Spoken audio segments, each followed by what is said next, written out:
भगवान संत विरहावस्था की चर्चा बहुत करते हैं। यह विरह क्या बला है? संतोष बला ही है, बड़ी बला है। तुमने जितनी बलाएं जानी हैं सब बहुत छोटी। किसी को धन नहीं मिला तो तड़फ रहा है, ये तड़पन कुछ भी नहीं। किसी को पद नहीं मिला, जार जार रो रहा है, ये आंसू कुछ भी नहीं। इनकी उतनी ही कीमत है जितनी धन की और पद की हो सकती है। धन मिल भी जाता तो क्या मिलता, धन नहीं भी मिला तो क्या खोया। पद पाके भी कौन से पद मिल गए, पद खोने से भी क्या पद खो जाता है। न मिलने से कुछ होता, न खोने से कुछ होता। इस जगत की और सब बलाएं तो बड़ी छोटी। यहां सफलता ही छोटी है तो असफलता तो छोटी होगी ही। यहां जीत भी हार जैसी है तो हार का तो कहना ही क्या। लेकिन विरह की अवस्था निश्चित ही बड़ी बला है। प्रेम पंथ ऐसो कठिन। विरह का अर्थ है बूंद सागर होने की आकांक्षा से भरी, असंभव की आकांक्षा, जो नहीं होता मालूम पड़ता, जो तर्क से लगता है हो ही नहीं सकता।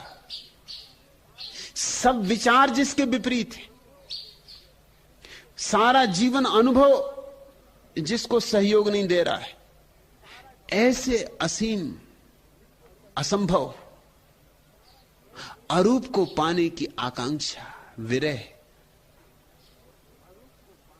भक्ति रोता है, भक्ति जानता है कि रोना क्या है। उसके आंसू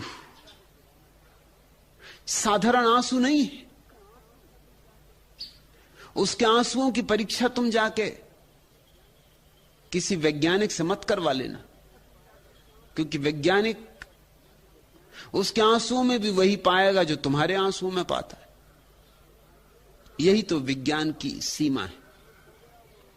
एक आदमी का 10 रुपए का नोट खो गया, वो रो रहा है, और एक आदमी परमात्मा के लिए रो रहा है। दोनों के आंसुओं को ले जाओ वैज्ञानिक के पास, वो कोई फर्क ना कर पाएगा।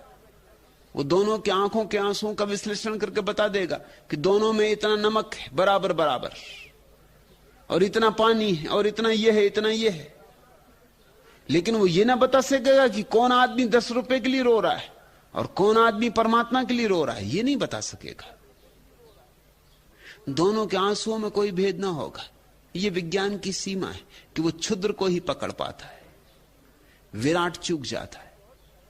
लेकिन तुम जानते हो, क्योंकि तुम भी बहुत तरह से रोए हो। तुम्हारी मां चल बसी और तुम रोए थे, वह भी एक रोना था। तुम असफल हो गए थे किसी दौड़ में और रोए थे, वह भी एक रोना था। लेकिन दोनों रोनों में बहुत फर्क, बहुत बहुत फर्क, जमीन आसमान का फर्क। भक्त इस जगत में सबसे बड़े रोने को जानता है, सबसे गहरे रोने को जानता है। उसके आंसू आंख से नहीं आते, उसके आंसू आत्मा से आते। उसके आंसू उसके प्राणों का निचोड़ है। और चूंकि भक्त के आंसू सबसे बड़े हैं, इसलिए भक्त का आनंद भी सबसे बड़ा है। इन्हीं आंसुओं की सीढ़ियों पर चढ़ के तो वो परम आनंद तक पहुंचता है। ये आंसू कीमत हैं जो वो चुकाता है। विरह अवस्था का अर्थ है कि एहसास होने लगा कि परमात्मा है, पास ही है। तड़फ पैदा होने लगी, झंकार उठने लगी, तलाश शुरू हो गई, और मिलता नहीं। पास है और मिलता नहीं।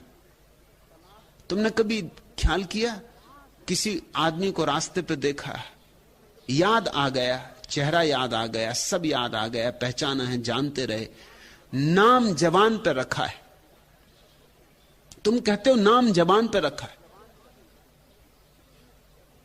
मगर आ नहीं रहा।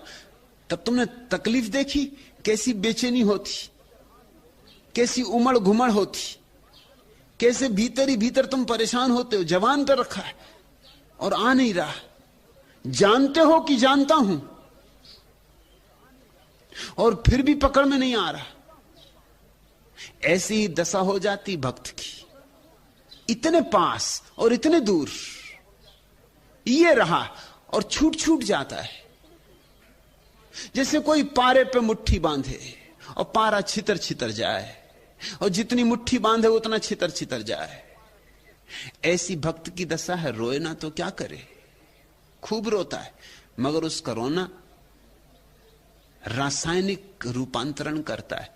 जितना रोता है उतना ही हल्का होता है, जितना हल्का होता है उतना परमात्मा के करीब जाने के लिए पंख मिलते हैं। जितना रोता है उतना निखरता है, जितना निखरता है उतनी परमात्मा की छवि स्पष्ट बनने लगती। जितना रोता है उतनी धूल झड़ जाती आंखों से। तुम जाके आंख के डॉक्टर से पूछना कि आंसुओं का असली प्रयोजन क्या है, तो वो तुम्हें आंसुओं का असली प्रयोजन बताएगा, ताकि आंख पर धूल न जम पाए। आंख पर धूल न जमे इसलिए आंसू आते, इसलिए जरा सा ककड़ी आंख में चली गई कि फौरन आंसू आते। क्यों? ताकि ककड़ी बह जाए आंसुओं में। और तुम दिन भर पलक झपकते हो, पता है क्यों? सिर्फ इसीलिए कि पलक गीली है भीतर आंसू से, बार बार झपक के तुम्हारी आंख को पोंछती रहती, तुम्हारी आंख को गीला करती रहती, आर्द्र करती रहती, ताकि धूल न जम पाए। ये तो डॉक्टर कह देगा तुमसे, ये बाहर की आंख की बात हुई, मगर भीतर के आंख के संबंध में भी यही सच है। भक्त जैसा ही रोता है वैसे ही उसकी आत्मा की धूल भी झड़ती, धूल भी पुछती। और जैसे जैसा उसका रुदन गहरा होता जाता है, उसकी प्रार्थना में प्राण आने लगते, उसकी प्रार्थना सांस लेने लगती। और जितनी तुम्हारी प्रार्थना सांस पूर्ण हो जाएगी, उतना ही तुम पाओगे परमात्मा निकट और निकट और निकट। एक ऐसी भी घड़ी आती है जब भक्त अलग नहीं होता रोने से, रोना ही होता है, विरह की अवस्था नहीं होती। भक्त विरह की अग्नि हो जाता है, बस विरह ही रह जाता है, विरह ही नहीं बचता। उसी घड़ी मिलन, उसी घड़ी प्राप्ति, उसी घड़ी उपलब्धि। तुम पूछते हो, संत विरहावस्था की बहुत चर्चा करते हैं, ये विरह क्या भला है? तुमने कोई छोटा मोटा विरह जीवन में जाना या नहीं? किसी से कभी प्रेम किया संतोष, कि संतोष ही करते रहे? यह शरद की पूर्णिमा की प्यास मेरे पास, चांदनी का लिपटता एहसास मेरे पास, याद की यह गंध मेरे साथ सोएगी, आज तो बस रात भर यह रात रोएगी, दूर हो तुम। लो उधर ढोलक बजी, उमड़े सुरीले गीत, बाह में ले बाह नाचे मस्तियों में मीत, रात भर गाने नचाने के हुए वादे, और मेरे गीत सारे रह गए आधे, दूर हो तुम। यह जुनाही खिड़कियों से झांकती आती, और बैठा लिख रहा हूं मैं तुम्हें पाती, क्या तुम्हारे द्वार पूनम ने न दी थपकी? सच बताना एक पल भी आंख क्या झपकी? पास होती पूछ लेता लग रहा कैसा, दूर हो तुम। किसी को प्रेम किया, किसी स्त्री को, किसी पुरुष को, किसी मित्र को, किसी परिजन को प्रेम किया? अगर प्रेम किया है तो थोड़ा सा विरह अनुभव किया होगा, छोटा विरह, संसार का विरह, मगर उसी विरह के आधार से परम विरह को समझा जा सकता है। जिन्होंने परमात्मा को प्रेम किया है, उनके विरह को जानने की तुम्हारे पास और तो कोई सुविधा नहीं है, सिवाय इसके कि तुमने किसी को कभी प्रेम किया हो। तुम्हारा प्रेम बूंद जैसा, उनका प्रेम सागर जैसा। तुम्हारा प्रेम बहुत क्षुद्र, क्षणभंगुर, उनका शाश्वत सनातन। पर प्रेम तो प्रेम है। लो उधर ढोलक बजी, उमड़े सुरेले गीत, बाह में ले बाह नाचे मस्तियों में मीत, रात भर गाने नचाने के हुए वादे, और मेरे मीत और मेरे गीत सारे रह गए आधे। दूर हो तुम। कभी किसी की दूरी अनुभव हुई? नहीं हुई हो तो प्रेम करो, तो प्रेम से डरो मत, भयभीत ना हो, क्योंकि वही प्रेम तुम्हें और बड़े प्रेम की तरफ इशारे करेगा। प्रेम में जलो, क्योंकि वही जलन तुम्हें परम विरह अग्नि की ओर ले चलेगी। रामानुज से किसी ने पूछा कि मैं ईश्वर को पाना चाहता हूं, मैं क्या करूं? रामानुज ने उस आदमी की तरफ देखा। रामानुज जैसे लोग जब किसी की तरफ देखते हैं तो आर पार देख लेते। दिख गया हुआ आदमी कि किस तरह का आदमी है। रामानुज ने पूछा कि मेरे भाई पहले एक जवाब दे, तूने कभी किसी को प्रेम किया? उस आदमी ने कहा, प्रेम प्रेम की झंझट में मैं पड़ा ही नहीं, मुझे तो ईश्वर चाहिए। रामानुज ने कहा, मैं फिर पूछता हूं, किसी को तो किया होगा प्रेम, किसी मित्र को, मां को, पिता को, भाई को, बहन को, किसी को तो प्रेम किया होगा। लेकिन वो आदमी भी एक ही पक्का त्यागी था। उसने कहा, प्रेम प्रेम बंधन है, प्रेम मोह है, आसक्ति। मैंने किसी को प्रेम नहीं किया। और बार बार यही सवाल क्यों पूछते हैं? मैं तो सिर्फ ईश्वर को पाना चाहता। कहते हैं रामानुज की आंखों से आंसू टपके और उन्होंने कहा, फिर मैं असमर्थ हूं, मैं तेरे किसी काम ना आ सकूंगा, मैं तुझे कोई सहायता ना पहुंचा सकूंगा। तूने प्रेम ही नहीं जाना तो परमात्मा से तेरा प्रेम कैसे जुड़वा दूं? तूने घूंट भर भी चखा होता तो सागर भी समझाया जा सकता था, मगर तू घूंट से भी वंचित है। और तुम्हारे साधु संत तुम्हें यही समझाते रहे, प्रेम के दुश्मन है वे। हर जगह तुम्हें घबरा दिया, मोह, आसक्ति, यह वह, तुम्हें ऐसा डरा दिया है कि तुम्हारे प्रेम को जगने की संभावना नहीं छोड़ी। और इस सबसे ऊपर मजाक यह है कि वो तुमसे कहते परमात्मा को प्रेम करो। अब तुम फंसे मुश्किल में, लगी फांसी। प्रेम करने नहीं देते, क्योंकि सब प्रेम आसक्ति, बंधन, संसार। शुद्ध प्रेम करो परमात्मा का। कीचड़ तो सब छीन ली, कहते हैं कमल खिलाओ, मगर बिना कीचड़ के कमल खिलता नहीं। कमल तो कीचड़ में खिलता है। कमल तो कीचड़ का ही शुद्धतम रूप है। कमल तो कीचड़ में छिपा है, अब प्रकट पड़ा है।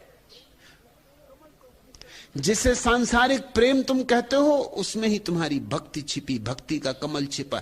कीचड़ से ही संसार, मगर मैं उस कीचड़ को भी सम्मान देता हूं, क्योंकि उसमें से कमल प्रकट होते। इसी संसार में बुद्ध प्रकट होते, इसी संसार में मीरा, इसी संसार में दरिया, इसी संसार में कबीर, नानक।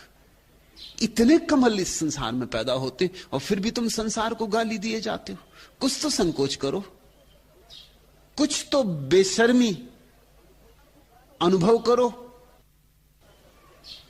संसार को गाली मत दो। अगर इस संसार ने एक भी बुद्ध पैदा कर दिया है, तो इस संसार ने अपने होने की पर्याप्त प्रमाणिकता दे दी। अगर इस संसार ने इतने बुद्ध पैदा किए, बुद्धों का सिलसिला पैदा किया है, तो काफी प्रमाण दे दिए कि कीचड़ कीचड़ ही नहीं है, कीचड़ में कमल छिपे। अब ये बात तुम्हारी है कि तुम कीचड़ से कमल खोज पाओगे कि ना खोज पाओगे। अपनी अकुशलता को, अपनी बुद्धिहीनता को संसार के लिए गालियां देने में मत लगाओ। संतोष, प्रेम करो। कैसा भी प्रेम हो शुभ है, क्योंकि कैसा भी प्रेम हो उसको निखारा जा सकता है। अगर व्यक्तियों से डरते हो तो चलो संगीत से प्रेम करो, प्रकृति से प्रेम करो, चांतारों से प्रेम करो, कुछ तो करो, किसी सृजनात्मक आयाम में अपने प्रेम को उंडेल दो। मूर्तियां बनाओ, कि गीत रचो, कि नाचो, मगर किसी दिशा में तुम्हारे प्रेम को प्रवाहित तो होने दो, ताकि थोड़ा प्रेम का अनुभव हो। प्रेम का अनुभव हो तो उसी के पीछे पीछे विरह का अनुभव होगा। विरह प्रेम की छाया है। मलयज रथ के स्वर डोल चले, गुंजार भ्रमर पुट खोल चले, पलकों में क्यों प्लावन मचले, मन में उठती कोई कराह, रुके न रुके जिसका प्रवाह। मकरंद मधुर मुख मौन लीन, रह रहे बजती चेतना बीन, स्मृति कादम्बिनी अनुराग पीन, छाई ले किसकी छिपी छाए, ले भाग रही खोजती राह। रे प्रणय पयो निधि की लहरी, क्यों आज बनी इतनी गहरी, तू मर्म बती केवल सहरी, वेदना बाड़वी कलित दाह, सिर पीट लगा पाई न था। संस्कृति रचती निज सृष्टि पिए, फणियों सी मणि के दीप लिए, मरमर कर सत्सत बार जिए, प्राणों में जिसकी पली चाह, निष्ठुर वह इतना हुआ आह। प्रेम करोगे तो विरह झेलोगे, क्योंकि जिसे चाहोगे जब चाहोगे तभी ना मिल जाएगा, और जितना चाहोगे उतना निष्ठुर मालूम होगा, क्योंकि जितना मांगोगे उतना ही पाओगे कि दूरी अभी और शेष। प्रेम दूरी बर्दाश्त नहीं करता, इंच भर दूरी बर्दाश्त नहीं करता। प्रेम द्वैत बर्दाश्त नहीं करता, और जब तक द्वैत रहता है तब तक विरह रहता है। प्रेम तो अद्वैत चाहता है, प्रेम तो चाहता है एक हो जाऊं, बिल्कुल एक हो जाऊं। इस संसार के प्रेम की अगर कोई भूल है तो बस इतनी ही है कि इस संसार का कोई भी प्रेम अद्वैत का अनुभव नहीं देता, और देता भी है तो क्षण भंगुर को, जरा सी देर को, एक झलक, और झलक आई और गई, और झलक जाने के बाद और भी अंधेरा रह जाता, और भी गड्ढे में गिर जाते, और भी विषाद घना हो जाता। क्योंकि जान ली झलक एकता की, तो अब दुई और खलती है और अखरती। मैं तो तुमसे कहता हूं इस जगत के प्रेम को जानो, ताकि दुई खले अखरे, द्वैत छाती में चुभ जाए कटार की भांति। तभी तो तुम अद्वैत की तरफ चलोगे, तभी तो तुम उस परम प्यारे को खोजोगे जिसके साथ मिलन एक बार हुआ तो हुआ, हुआ तो हुआ, जिसके साथ मिलन होने के बाद फिर कोई बिछड़न नहीं होती, जिसमें डूबे तो डूबे, फिर निकलना नहीं होता, जहां से वापस आने का कोई उपाय नहीं। उस परम अवस्था को ही हम मोक्ष कहते, जहां से वापस लौटने का कोई उपाय नहीं। लेकिन प्रेम के थोड़े अनुभव करने होंगे, और तुम्हारी सड़ी सड़ाई धारणाओं को छोड़ो। तुम्हारी सदियों सदियों तक पीटी गई, पुनरुक्त की गई अंधी धारणाओं को त्यागो। उनके कारण ही तुम प्रेम से वंचित हो और विरह का अनुभव भी नहीं हो रहा है। उनके कारण ही तुम सूखे सूखे हो गए हो, रसधार बहती ही नहीं। और ऐसा भी मत समझना कि तुम किसी प्रेम में हो तो अनुभव हो जाएगा। तुम्हारा मन इतना विषाक्त हो गया है प्रेम के विपरीत कि जो लोग प्रेम में भी हैं वो भी अपराधी की तरह प्रेम में है। भीतर अपराध भाव रहता कि मैं भी ये क्या गलती कर रहा हूं। मेरे पास युवक आ जाते, वे कहते हैं कि क्या करें, मन में बड़े बुरे विचार उठते हैं। बुरे विचार? पूछता कौन से बुरे विचार? वो कहते हैं कि स्त्री से प्रेम हो गया, बड़े बुरे विचार उठते हैं, आप हमें छुड़ाओ। स्त्री से प्रेम हो गया, इसको वो बड़े बुरे विचार कह रहे हैं। प्रेम और बुरा विचार लेकिन ये समझाया गया, ये सिखाया जा रहा है। पंडित पुरोहितों की जमातें इस जहर को फैला रही, ये बिल्कुल स्वाभाविक है। इसमें कुछ बुरा नहीं, इसमें कुछ पाप नहीं, अपराध नहीं। हां, ये बात जरूर सच है, इतने पर ही रुक मत जाना, कीचड़ को ही समेट के बैठ मत जाना, कीचड़ में ही बैठे मत रह जाना। कमल भी जन्माने हैं, कमल की याद रहे, कमल की तलाश रहे, मगर कीचड़ में ही पड़े हैं कमल। करो प्रेम, निर्भय होकर प्रेम करो, प्रेम करो जागरूक होकर, सब अपराध भाव छोड़कर प्रेम करो, तो तुम प्रेम भी जानोगे, विरह भी जानोगे, और संसार के प्रेम की क्षण भंगुरता भी जानोगे, और संसार के प्रेम की व्यर्थता भी जानोगे, और संसार के प्रेम का विषाद भी जानोगे, और संसार के प्रेम की आशाएं भी जानोगे, निराशाएं भी जानोगे। और उन सारी आशाओं निराशाओं का जो परिपक्व निचोड़ मनुष्य के हाथ में लगता है, वही उसे परमात्मा की तरफ आंख उठाने के लिए मजबूर करता है। जब इस जगत के सारे प्रेमी असफल हो जाते, जब यहां का सारा प्रेम असफल हो जाता, तभी आंखें आकाश की तरफ उठती हैं परम प्रेमी की तलाश में। फिर तुम्हें पता चलेगा विरह क्या है। संत यूं ही विरह की बात नहीं करते, उनके हृदय में छुरी लगी, तीर बिंधा, वे बड़ी पीड़ा में। यद्यपि वह पीड़ा मधुर है, बड़ी मीठी, क्योंकि परमात्मा के लिए पीड़ित भी होना सौभाग्य है। उसे बला मत कहो, वह धन्यभाग है। बड़ भागी हैं वे जिनके जीवन में परमात्मा को पाने की आकांक्षा उठी है, विरह जगा है, विरह की अग्नि भपकी, क्योंकि वे ही एक दिन उसे पाने के अधिकारी भी होंगे। वे उसे पाने के अधिकारी हो ही गए।